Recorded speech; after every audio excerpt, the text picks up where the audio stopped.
Subscribe करें देववाणी channel को और नोटिफिकेशन बेल दबाएं और ऑल करें, जिससे हमारी आने वाली नई वीडियोस का नोटिफिकेशन आपको जल्दी मिल जाएगा। जय श्री राम भक्तों।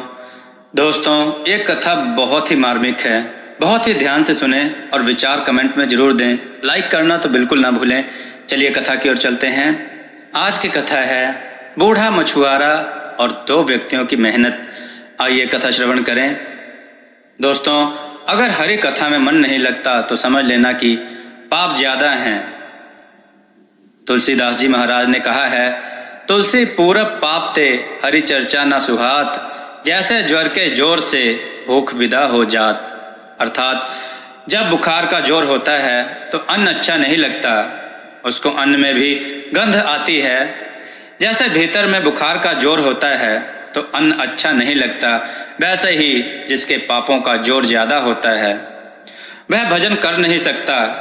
दोस्तों, चलिए कथा की ओर बढ़ते हैं। किसी गांव में एक बूढ़ा आदमी सरोवर के किनारे मछलियां पकड़ रहा था। दो भगवान के भक्तों ने उसे देखा और कहा, यह बूढ़ा हो गया, बेचारा भजन में लग जाए तो अच्छा है।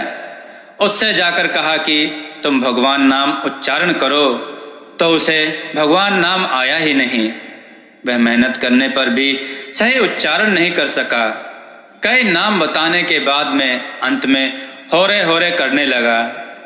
इस नाम का उच्चारण हुआ और कोई नाम आया ही नहीं। उससे पूछा गया कि तुम्हें एक दिन में कितने पैसे मिलते हैं? तो उन्होंने बताया कि इतनी मछली मारने से इतने पैसे मिलते हैं। तो भक्तों ने कहा कि उतने पैसे के चावल हम तुम्हें दे देंगे, तुम हमारी दुकान में बैठकर दिन भर होरे होरे यानी हरि हरि किया करो। उसको किसी तरह से दुकान पर ले गए। वह एक दिन तो बैठा, दूसरे दिन देर से आया और तीसरे दिन आया ही नहीं। फिर 2-3 दिन बाद जाकर देखा, वह उसी जगह धूप में मछली पकड़ता हुआ मिला। उन्होंने कहा कि तुम वहां दुकान में छाया में बैठे थे, क्या तकलीफ थी? तुमको यहाँ जितना मिलता है उतना अनाज देंगे तुम्हें, केवल दिन भर बैठकर हरि कीर्तन किया करो। उसने कहा, मेरे से नहीं होगा। वह दुकान पर बैठ नहीं सका। दोस्तों, पापी का शुभ काम में लगना कठिन होता है।